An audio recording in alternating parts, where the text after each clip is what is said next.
आपका स्वागत है। यह है श्रीमद् भगवद गीता का अध्याय 1 अर्जुन विषाद योग, हिंदी में संपूर्ण ऑडियो बुक। अध्याय अर्जुन विषाद योग, हिंदी अर्थ ध्यान योग्य वाचन, शांतिपूर्ण संगीत के साथ अनुभव करें। लाइक करें, शेयर करें और सब्सक्राइब करें। नए अध्यायों के लिए बेल आइकन दबाएं। भगवद गीता का उपदेश एक ही वंश के दो चचेरे भाइयों कौरव और पांडवों के मध्य हुए महाभारत युद्ध की रणभूमि पर दिया गया। इस पुस्तक के प्रारंभिक पृष्ठों में उल्लिखित गीता का परिवेश खंड में उन घटनाओं का विस्तृत रूप से वर्णन किया गया है जिनके कारण यह महायुद्ध हुआ। भगवद गीता का प्रारंभ राजा धृतराष्ट्र और उसके मंत्री संजय के वार्तालाप से होता है। चूंकि धृतराष्ट्र नेत्रहीन था, इसलिए वह व्यक्तिगत रूप से युद्ध में उपस्थित नहीं हो सका। अतः संजय उसे युद्ध भूमि पर घट रही घटनाओं का पूर्ण सजीव विवरण सुना रहा था। संजय महाभारत के प्रख्यात रचयिता वेदव्यास के शिष्य थे। ऋषि वेदव्यास अपनी अलौकिक शक्ति के द्वारा सुदूर प्रदेशों में घट रही घटनाओं को प्रत्यक्ष रूप से देखने में समर्थ थे। अपने गुरु की अनुकंपा से संजय ने भी दूरदृष्टि की दिव्य चमत्कारिक शक्ति प्राप्त की थी। इस प्रकार से वह युद्ध भूमि में घटित सभी घटनाओं को दूर से देख सका। धृतराष्ट्र ने कहा, हे संजय, कुरुक्षेत्र की पवित्र भूमि पर युद्ध करने की इच्छा से एकत्रित होने के पश्चात मेरे और पांडु के पुत्रों ने क्या किया? संजय ने कहा, हे राजन, पांडवों की सेना की व्यूह रचना का अवलोकन कर राजा दुर्योधन अपने गुरु द्रोणाचार्य के पास जाकर इस प्रकार बोले। दुर्योधन ने कहा, पूज्य आचार्य, पांडु पुत्रों की विशाल सेना का अवलोकन करें जिसे आपके द्वारा प्रशिक्षित बुद्धिमान शिष्य द्रुपद के पुत्र ने कुशलता पूर्वक युद्ध करने के लिए सुव्यवस्थित किया है।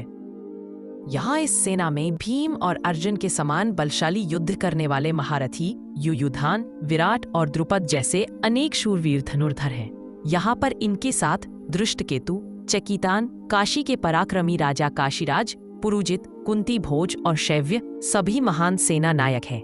इनकी सेना में पराक्रमी युधामन्यु, शूरवीर उत्तमौजा, सुभद्रा और द्रौपदी के पुत्र भी हैं, जो सभी निश्चय ही महाशक्तिशाली योद्धा हैं। हे ब्राह्मण श्रेष्ठ, हमारे पक्ष की ओर के उन सेना नायकों के संबंध में भी सुनिए, जो सेना को संचालित करने में विशेष रूप से निपुण हैं। अब मैं आपके समक्ष उनका वर्णन करता हूँ। इस सेना में सदा विजयी रहने वाले आप तथा भीष्म, कर्ण, कृपाचार्य, अश्वत्थामा, विकर्ण तथा सोमदत्त का पुत्र भूरिश्रवा आदि महापराक्रमी योद्धा हैं, जो युद्ध में सदा विजेता रहे हैं। यहाँ हमारे पक्ष में अन्य अनेक महायोद्धा ऐसे भी हैं जो मेरे लिए अपने जीवन का बलिदान करने के लिए तत्पर हैं। वे युद्ध कौशल में पूर्णतया निपुण और विविध प्रकार के शस्त्रों से सुसज्जित हैं। हमारी शक्ति असीमित है और हम सब महान सेना नायक भीष्म पितामह के नेतृत्व में पूरी तरह से संरक्षित हैं, जबकि पांडवों की सेना की शक्ति भीम द्वारा भली भांति रक्षित होने के पश्चात भी सीमित है। अतः मैं कौरव सेना के सभी योद्धागणों से आग्रह करता हूँ कि सब अपने मोर्चे पर अडिग रहते हुए भीष्म पितामह की पूरी सुरक्षा करें।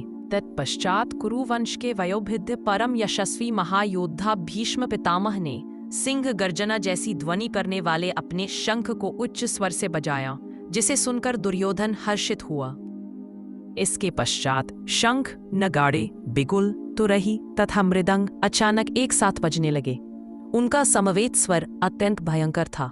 तत्पश्चात पांडवों की सेना के बीच श्वेत अश्वों द्वारा खींचे जाने वाले भव्य रथ पर आसीन माधव और अर्जुन ने अपने अपने दिव्य शंख बजाए। ऋषिकेश भगवान कृष्ण ने अपना पांचजन्य शंख बजाया। अर्जुन ने देवदत्त शंख तथा अतिभोजी एवं अति दुष्कर कार्य करने वाले भीम ने पौंडु नामक भीषण शंख बजाया। ए राजन, राजा युधिष्ठिर ने अपना अनंत विजय नाम का शंख बजाया तथा नकुल और सहदेव ने सुघोष एवं मणिपुष्पक नाम का शंख बजाए। श्रेष्ठ धनुर्धर काशीराज, महायोद्धा शिखंडी, धृष्टद्युम्न, विराट, अजेय सात्यकी, द्रुपद, द्रौपदी के 5 पुत्रों तथा सुभद्रा के महाबलशाली पुत्र वीर अभिमन्यु आदि सबने अपने अपने अलग अलग शंख बजाए।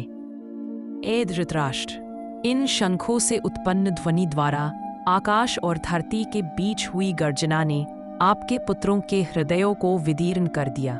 उस समय हनुमान के चित्र से अंकित ध्वजा लगे रथ पर आसीन पांडुपुत्र अर्जुन अपना धनुष उठाकर बाण चलाने के लिए उद्यत दिखाई दिए। हे राजन, आपके पुत्रों को अपने विरुद्ध व्यूह रचना में खड़े देखकर अर्जुन ने श्री कृष्ण से यह वचन कहे।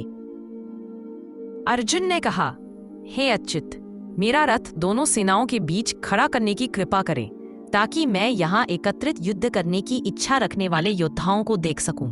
मैं उन लोगों को देखने का इच्छुक हूँ जो यहाँ पर धृतराष्ट्र के दुष्चरित्र पुत्रों को प्रसन्न करने की इच्छा से युद्ध लड़ने के लिए एकत्रित हुए हैं।